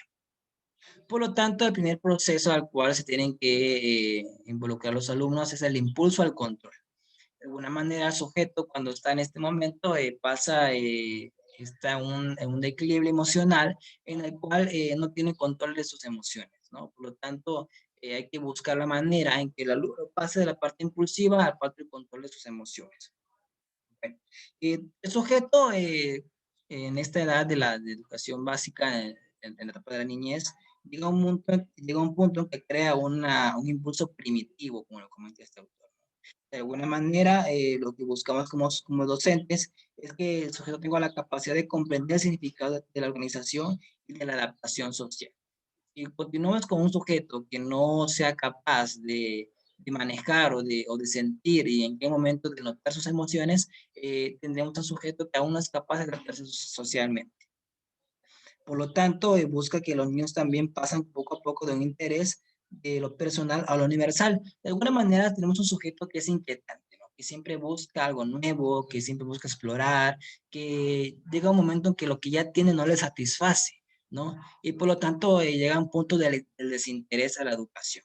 Pero no es una culpa de los alumnos, no es una culpa del contenido, sino que como nosotros como docentes caemos en el error de no observar esta etapa cambiante del sujeto. Hay de cierta información que nosotros como docentes tratamos de orientarla o de tratarla de conocer, pero puede que en su momento el alumno ya la conozca, ¿no? Y esto le permita o le atribuye el hecho de que le va un poco de desinterés, que no quiera escuchar la clase, no quiera asimilar. Por lo tanto, el sujeto empieza a tener un interés universal, es decir, por lo que hay fuera de él. Es ahí como docentes buscamos los momentos, que es que de alguna manera busca la opción de los momentos, ¿no? Eh, esta parte de los momentos, maestros, se divide en el momento inicial, es decir, que el sujeto está en una etapa que es un sujeto al cual podemos orientar, que es un sujeto que satisface con lo que le podemos ver como docentes. Y el otro momento que sucede es el cambio actitudinal, ¿no? El momento en que el alumno está en un proceso de dejar la niñez a un proceso de pasar a la parte adolescente y por lo tanto le genera muchas inquietudes acerca de lo que puede encontrar. De alguna manera, el conocimiento determinará también que cómo va a crear esa pertinencia personal, ¿sí? Y cómo va a encontrar esta unión con el lazo, con el lazo que va a encontrar con el mundo exterior. porque el sujeto está en una zona de confort, ¿no? Una zona en la que está papá, está el docente, se ubica en el conocimiento que ya tiene. Sin embargo, va a pasar un momento en que va a dejar de tener interés por este mundo por interesarse por otro nuevo, ¿no? Y es donde empieza este choque de ideas y genera ciertas actitudes que pueden ser desfavorables. Y bueno, también este proceso, maestros, es más que actitudinal, ¿no? Estamos hablando de un cambio socioemocional, en el cual el sujeto empieza a crear sus opiniones, sus gustos, sus valores, sus actitudes, empieza a crear una identidad distinta a la que conocíamos. A veces decimos, ah, pero es que cómo ha cambiado este Mariano, cómo ha cambiado Juan, es que antes no era así este alumno, pero no es que sea culpa nuestra, sino es un cambio procesual, un cambio natural que todo alumno tiene que suceder. Sin embargo, es donde empieza la tarea del docente, ¿no? Cómo involucrar al sujeto, ¿no? Cómo mantener su mente que está buscando nuevas cosas, mantenerla ocupada. Por lo tanto, lo que buscamos con los docentes es que el alumno se ansíe por el trabajo, ¿sí? Que elabore planes a futuro, que sepa lo que en su momento va a querer, que empiece a visualizar cómo se ve su figura en 2, 3 años, ¿no? Es donde empieza a aparecer el proyecto de vida, maestros. ¿Bien? Eh, Pasamos a otro tema que también es necesario conversar, que es hacia la diferenciación y la flexibilidad. De alguna manera, el sujeto pasa de ser indiferente a ser flexible. Eh, Tenemos sujetos que tienen muchas perspectivas, que tienen nuevas ideas, ¿sí? Que de alguna manera ya no concuerdan con la ideología de los padres de familia, que ya no, que ya no están de acuerdo con lo que el docente les comenta. Y eso hace que el mismo sujeto se vea que dan sus propias evaluaciones, ¿no? Es decir, que caiga un punto en el que diga el docente, bueno, el alumno, perdón, llega un momento en que el alumno cae en un punto en el que se autorreflexiona, se autoanaliza, se queda preguntas como dónde estoy, quién quiero ser, cómo he cambiado, qué proceso pasó para que esté ubicado en esta situación. Por lo tanto, el cambio intelectual también es muy importante. El comportamiento intelectual cambia. En el momento que el sujeto empieza a pensar más como adulto, ¿sí? Ya no tenemos alumnos que empiezan en juegos, en imaginaciones, sino estamos viendo sujetos que se preocupan por la sociedad, por lo que está pasando dentro y afuera. Pasamos de esa parte de la indiferencia a la parte flexible y social. Por lo tanto, estamos pasando por un proceso de cambio cognitivo, tanto como físico, el cual el sujeto empieza a apropiarse una identidad como adulto, ¿no? Empieza a madurar cognitivamente, ¿sí? Eh, Aquí les traigo un ejemplo de un testimonio de un alumno de quinto año, en el cual se le pregunta ciertas situaciones de su vida y el cual este autor, al momento que le cuestiona ciertas preguntas, eh, a través de sus respuestas se analiza, ¿no? Se analiza que este proceso es cambiante, se analiza que ya no estamos hablando de alumnos que piensen en sí mismos, sino que también se autoevalúan, se autocritican y empiezan a reflexionar sobre sus acciones, ¿ok? Bueno, le voy a dar lectura al ejemplo o al testimonio del alumno. Eric comenta, creo que mi punto fuerte es que soy honrado. Tengo buen juicio y buen gusto para elegir el lugar correcto o la información básica para alguna cosa. Me esfuerzo mucho por ser buen deportista. Algunas veces la gente hace trampas en el juego y como no soporto a los tramposos, discuto hasta componer las cosas. Pienso como si fuera responsable de cuidar dinero y de cerciorarme de que no se pierda. Y hago lo mismo ante cualquier otra cosa. La pregunta aquí es, ¿este testimonio consideran que es de un niño que está en la etapa inicial de la niñez o estamos hablando de un niño que empieza a tener un cambio conductual, emocional y actitudinal hacia la proyección de un adulto? Su testimonio claramente que nos asume que estamos hablando de un sujeto pensante, de un sujeto responsable, que reflexiona sus acciones, que sabe en qué momento está ubicado, que sabe lo que involucra el hecho de ser un alumno, de ser un niño. Sin embargo, ya no estamos hablando únicamente del juego, sino también de responsabilidades sociales que un adulto puede hacer, como por ejemplo en la parte económica, ¿no? Y que ya se preocupa por sus cosas, sabe que lo tiene que cuidar, ¿sí? Y esta parte es un cambio denotante, aquí hay un cambio emocional y social durante el sujeto. Y todas estas etapas, maestros, de cambios actitudinales son los que afectan al aprendizaje, ¿no? A veces no es que el docente tenga alguna dificultad, alguna barrera, sino que hay un cambio actitudinal de maduración que está afectando o que está manteniendo a la deriva a un alumno. Por lo tanto, como docente, lo que tenemos que hacer es que el contenido sea más atractivo, para que el alumno ocupe su imaginación en ello, que sea un valor observable, es decir, que cuando el sujeto trabaje con el contenido, exista un producto que él mismo pueda evaluar, que él mismo diga, ah, yo elaboré este producto y cómo lo hiciste, ah, pues lo hice así, de tal manera. La idea es que se involucre al sujeto a sus actividades. Se busca mucho la comprensión intelectual, de saber lo que piensa, de lo que analiza, de cómo quiere aprender, ¿sí? De alguna manera busca esa parte de las necesidades de la edad también. A veces como docentes consideramos que por ser educación básica todavía hay que tratarlos como niños, como es para la niñez. No, sin embargo, hay un cambio de edad, ¿no? No es lo mismo hacer una actividad para unos alumnos de primer año, segundo año, para uno de quinto y de sexto. Por lo tanto, las actividades que vayamos a promover tienen que ir de acuerdo a la edad que estemos trabajando con los alumnos. Y que claro que también hay que involucrar esa parte sentimental en los aprendizajes, ¿no? Y que no únicamente se vea algo académico, algo que tenga que alcanzar, que no únicamente aprenda a las ecuaciones, las derivadas, sino que también entre esa parte sentimental y emocional en los alumnos. ¿Ok? Bueno, ¿algún comentario, maestros?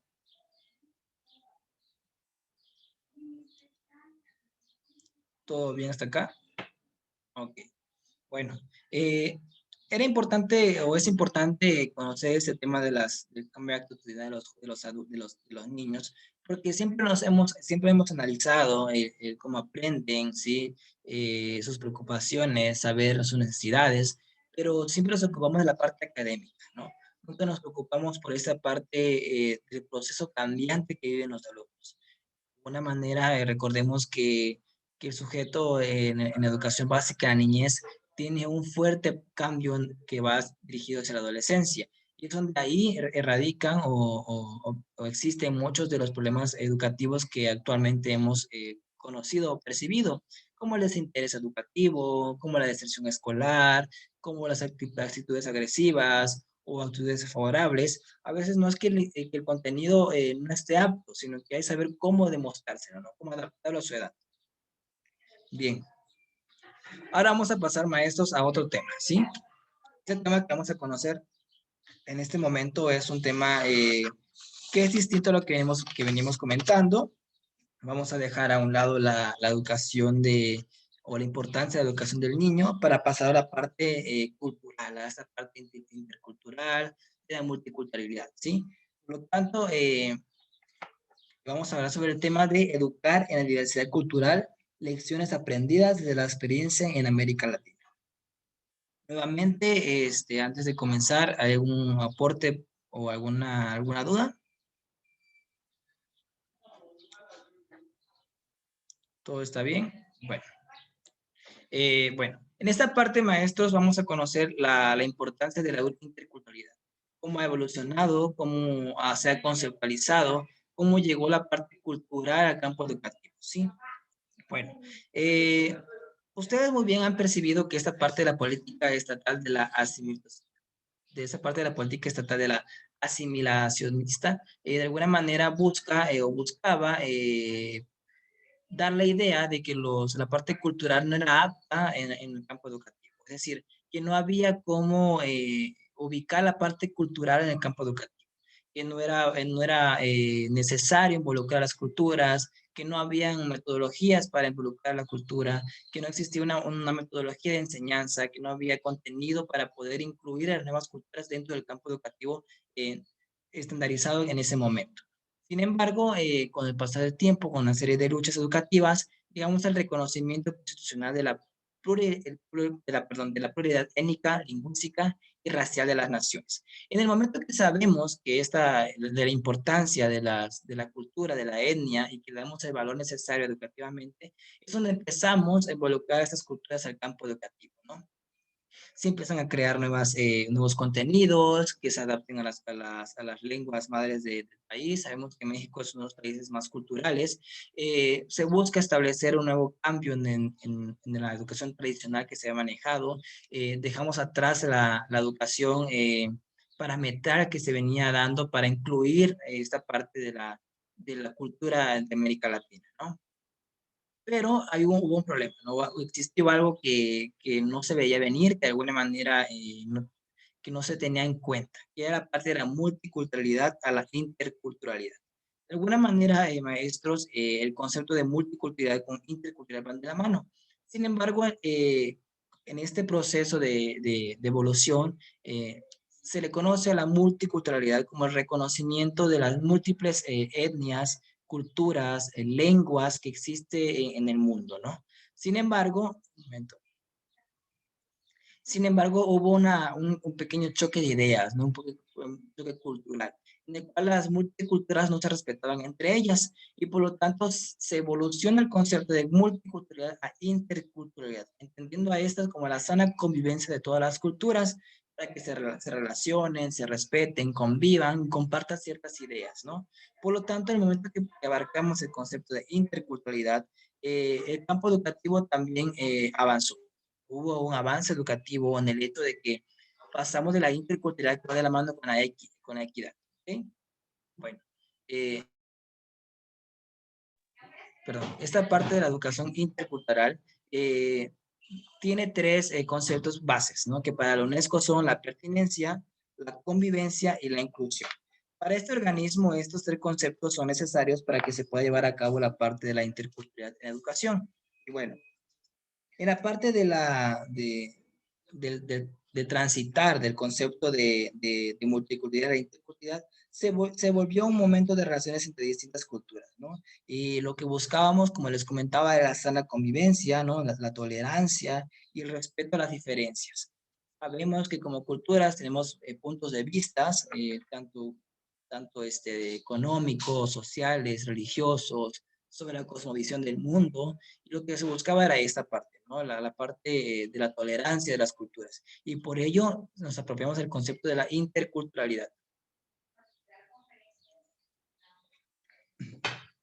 Y como les comentaba, existen tres conceptos importantes, que es la pertinencia, la convivencia y la inclusión.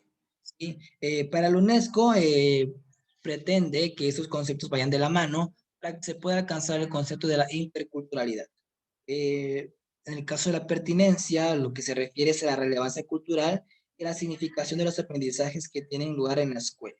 Es decir, de alguna manera, si se trabajan los temas de la identidad, si se reconocen a los alumnos, sus experiencias, sus saberes previos, sus visiones del mundo. Es decir, para que una educación sea pertinente, tenemos que tener en cuenta todo esto, ¿sí?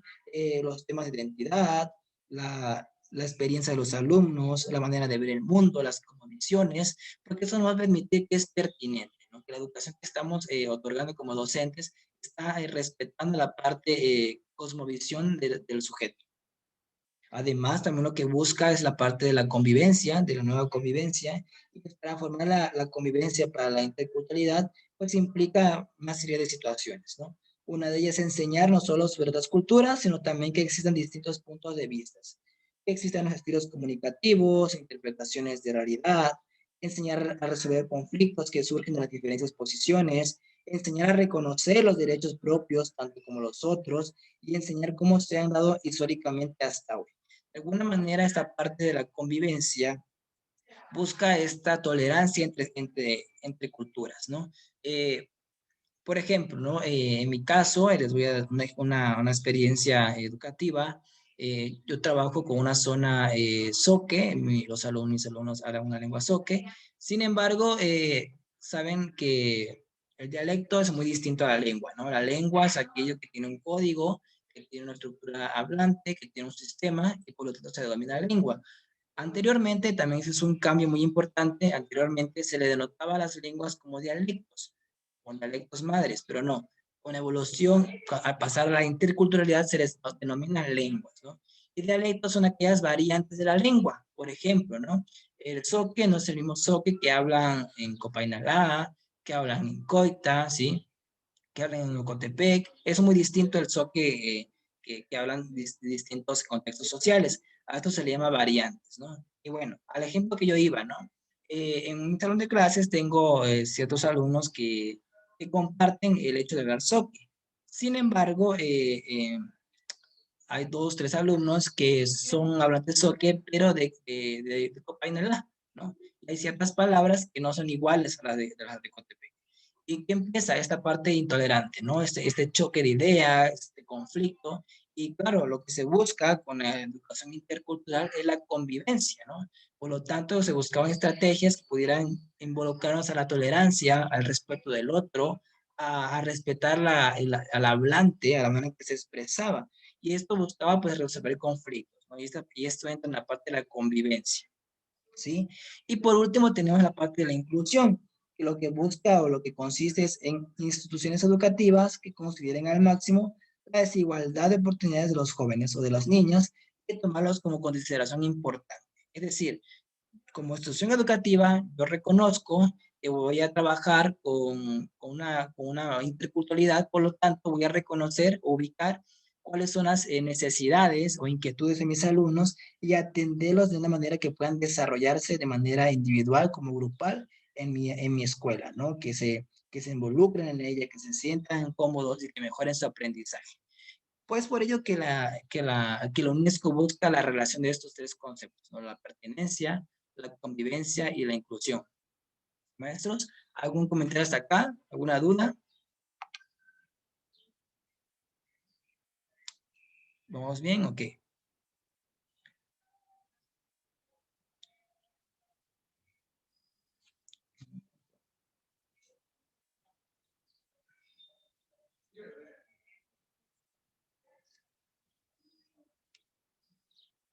Bueno, continuando con esa expresión de la interculturalidad en educación, maestros.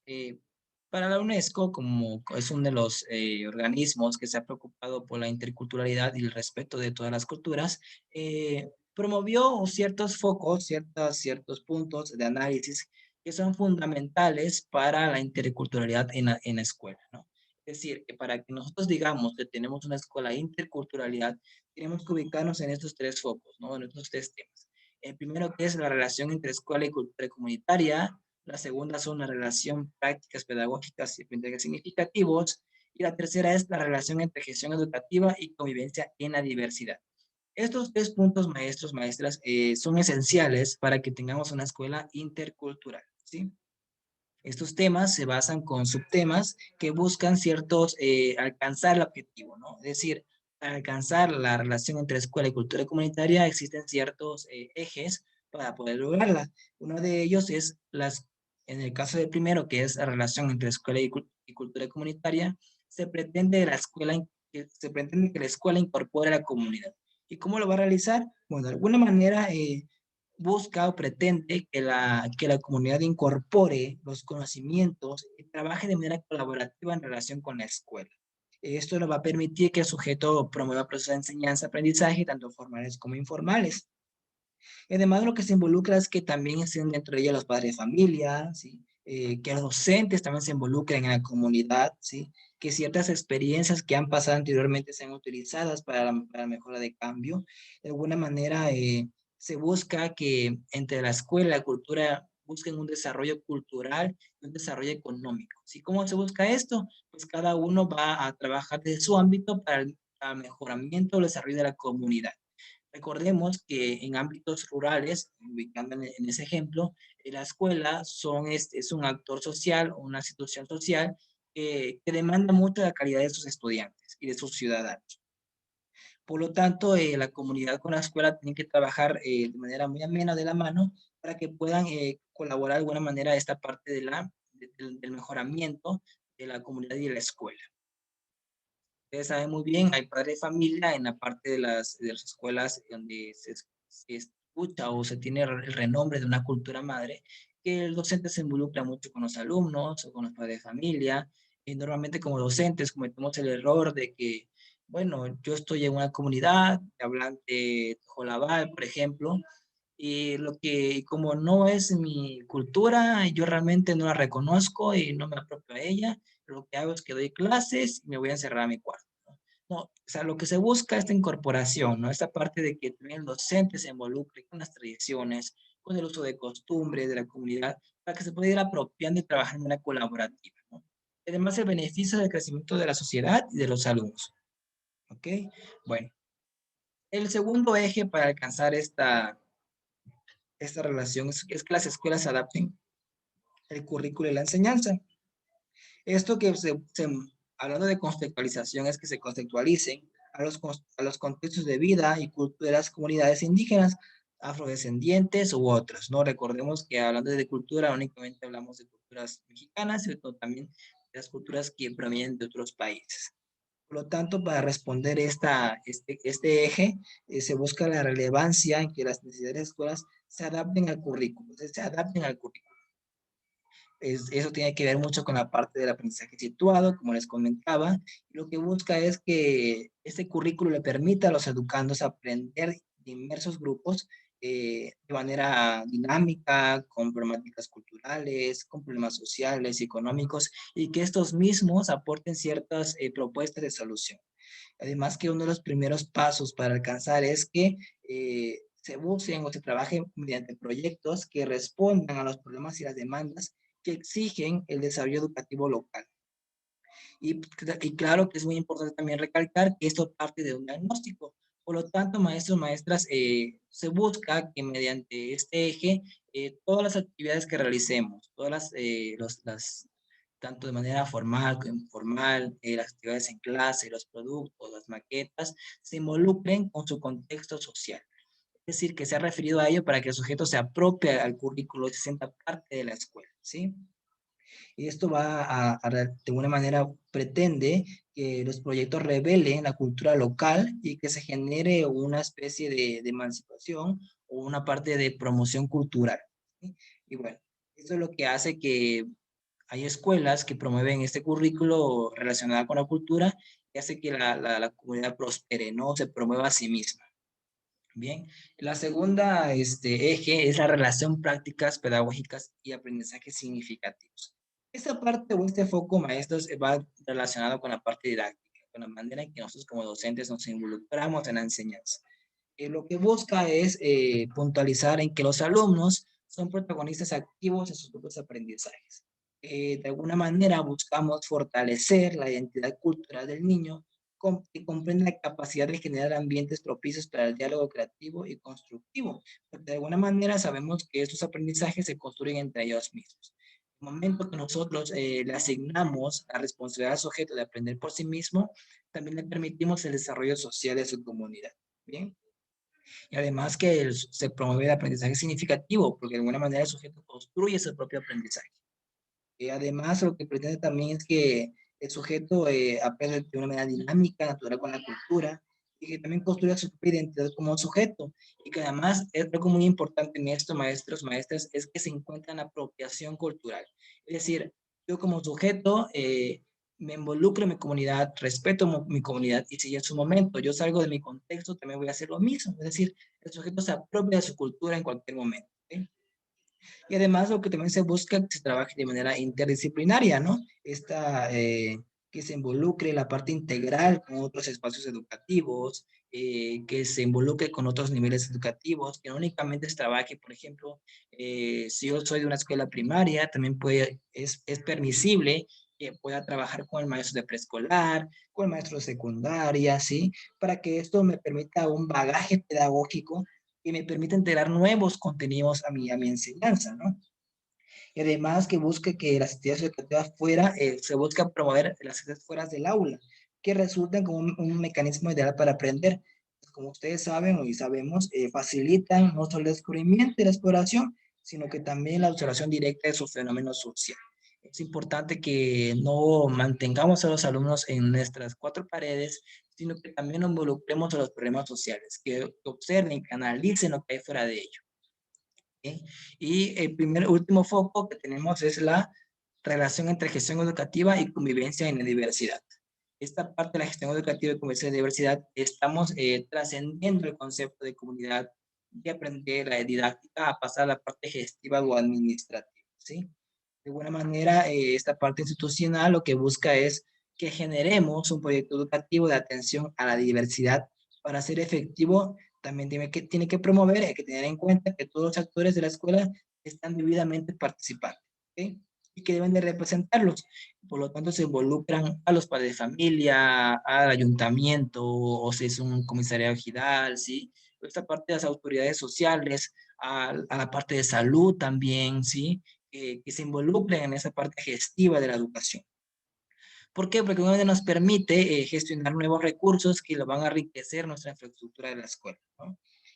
Por lo tanto, se busca que no únicamente se creen docentes activos en el proceso de innovación curricular y gestión del cambio educativo, sino que también hay que darnos cuenta que el sujeto, que el docente, no es únicamente un ente para enseñar, ¿sí? O para dar clases, que mi trabajo sea, yo llego a mi escuela, imparto mi sesión, mi clase y hasta acá termino mi trabajo. No, se busca que el docente rompa con este sistema del docente y sea un sujeto proactivo, ¿no? Que busque la innovación, que busque la gestión curricular de sus campos. Y además que busca que esa parte de la innovación también sea un concepto que predomine en sus clases, ¿no? Otro concepto que también es importante es la potenciación del liderazgo y la organización, ¿sí? De la parte juvenil para la formación democrática y pluralista. ¿Qué busca con ello? Pues desarrollar una autonomía e identidad mediante la creación de espacios para que los alumnos, para que los niños también participen en ciertos concursos, en ejercicios de líderes, en los que creen propuestas de innovación de cambio para su escuela, para su sociedad, ¿sí? Que también se busque la programación, la proyección de nuevos aprendizajes, la convivencia, se fortalezca la autoestima de los alumnos y alumnas, ¿a través de qué? De los distintos roles que jueguen cada uno, ¿no? Y mucha importancia tiene aquí la planeación que nosotros creemos. Recordemos que la planeación educativa es uno de los elementos que nos permiten alcanzar, ¿qué? Los aprendizajes esperados. Y por lo tanto, si no tenemos una buena planeación, no vamos a permitirnos la gestión educativa y tampoco la convivencia en la diversidad. Creemos que lo que busca la convivencia en la diversidad es que mediante el diálogo intercultural rompamos los estereotipos, los prejuicios, la discriminación entre ellos. Porque hay que recordar algo muy importante, ¿no? A veces la discriminación no está fuera del contexto, sino que empieza dentro de ellos, ¿sí? Y aparte, pues que a veces hay que preparar a los alumnos a que se enfrenten a una sociedad que es discriminatoria, que los puede afectar emocionalmente. Por lo tanto, si relacionamos esos tres enfoques, que es la escuela, la comunidad, la práctica pedagógica, los aprendizajes significativos, la gestión educativa y la diversidad, vamos a tener como resultado a un alumno competente, tanto de manera interna como externa, y que se pueda desarrollar fuera de su contexto, ¿no? Y que sepa, sí, defender su cultura y que se pueda adaptar a una nueva, ¿no? Siempre y cuando respetando su identidad cultural. Bien, maestros, de alguna manera esta parte de la interculturalidad es uno de los temas que ha predominado en la educación en México y que ha nacido a través de, ¿qué? De la diversidad cultural que existe en nuestro país. Además que Chiapas es uno de los estados que más promueve la riqueza cultural en lenguas. Sin embargo, pues lo que se busca es este aterrizaje de la interculturalidad, pero pues esto ya es una tarea que se va realizando mediante la práctica educativa, ¿sí? Bueno, ¿algún otro comentario, maestros? ¿Algún aporte? ¿Alguna duda?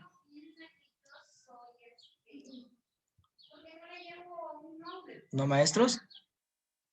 Bueno, entonces, si no existen más comentarios, más dudas, si tienen compañeros que no escucharon la sesión nuevamente queda grabada. Por si en su momento la quieren volver a revisar, pues estarán en la plataforma como lo han hecho mis compañeros, ¿sí? También me voy a dedicar a compartirles el material que se ha utilizado en estas sesiones para que pues ustedes también lo puedan utilizar en su momento, ¿sí? Y también pues yo quedo a servicio de ustedes de cualquier duda, inquietud, pues en el grupo yo voy a estar constantemente resolviendo esas inquietudes, ¿sí? Y pues necesito otra pregunta por ustedes antes de concluir.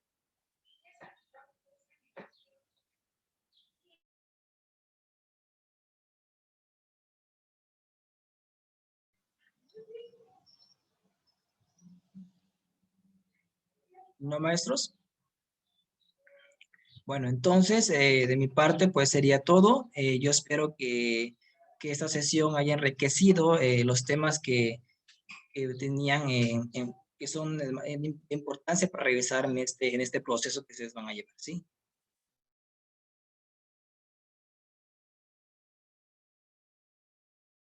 Entonces, maestros, pues les agradezco el hecho de compartir su tiempo conmigo y espero abonar a su capital académico cultural.